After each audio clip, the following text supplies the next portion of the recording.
There is an 80s flashback underway in Marshfield, a town that nearly 30 years ago banned coin-operated video games. Despite a Supreme Court challenge, Pacman and Donkey Kong were sent packing. Well, next week, that ban could be repealed, and for some, it's better late than never.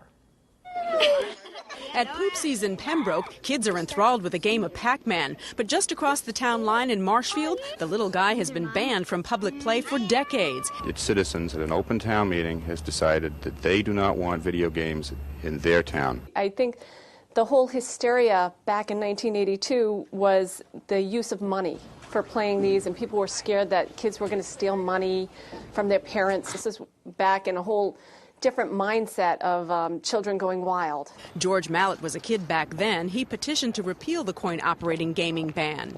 And our joke was, it's like the movie Footloose was out, starring Kevin Bacon, where it was illegal to dance.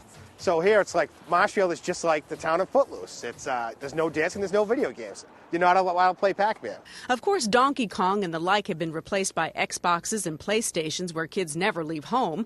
Today's graphic games would shock arcade players of the 80s. Mallett gets that, but says the repeal is mostly about principle. You know, it's my fundamental right as a citizen of Marshfield to go play a video game. Forget principle, says this bar and restaurant owner. It's business. People want to go and have a couple of drinks, come to a bar, you know, play a couple of games, and enjoy themselves. I would put maybe bar top games. People can come in.